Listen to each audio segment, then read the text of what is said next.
Hello, UCAR. Peter Christensen here, coming to you from the CEO's desk. So coming up, we're going to see some new forms or some updated forms, a little of both actually, from the UAR Forms Committee.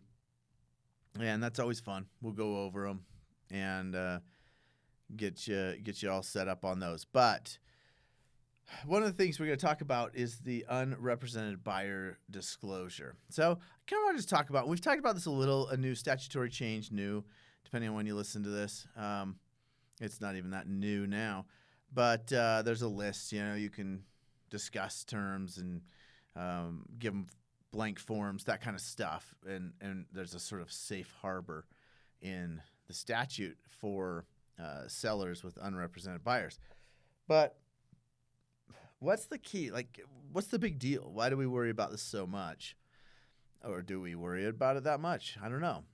But what's the trick if you have an unrepresented buyer and you represent the seller, or you have an unrepresented seller and you represent the buyer?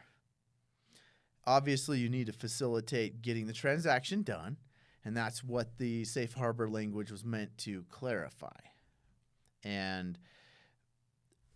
But there's kind of just a fundamental principle at the end of it, and that is that we don't represent both parties without them knowing they're being represented and the proper paperwork. So when it is an unrepresented buyer or an unrepresented seller, we have to make sure we're not actually representing them, and we're not holding ourselves out as representing them, and we're not giving them the impression that we're representing them. Does that make sense?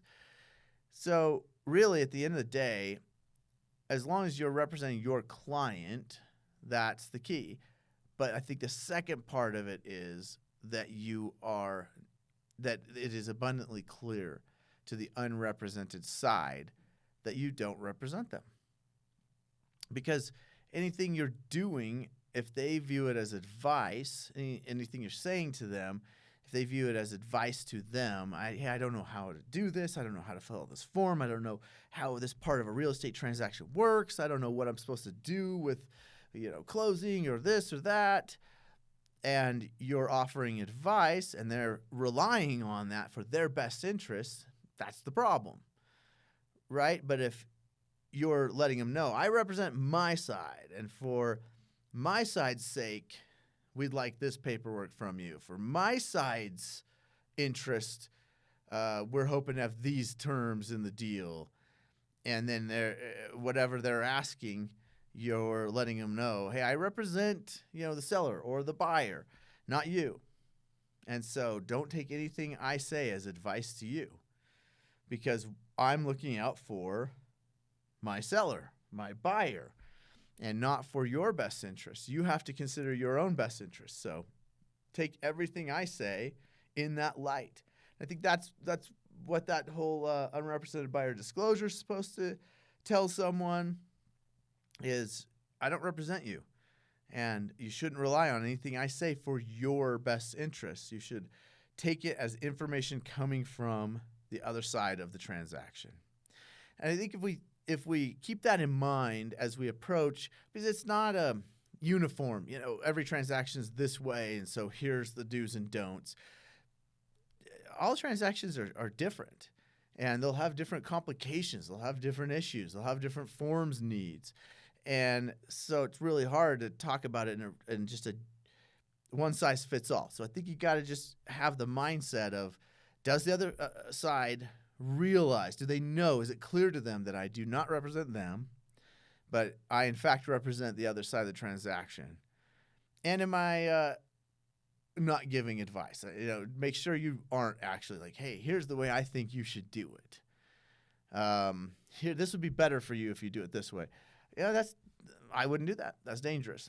But instead, am I always speaking on behalf of my client for what's in the best interest of my client? And do they know that? That's the key.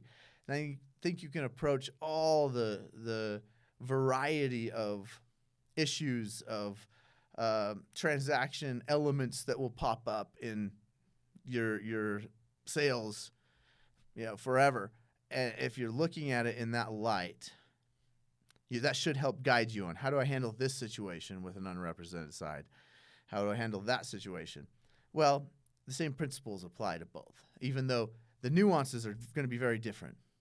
But I'm representing this side.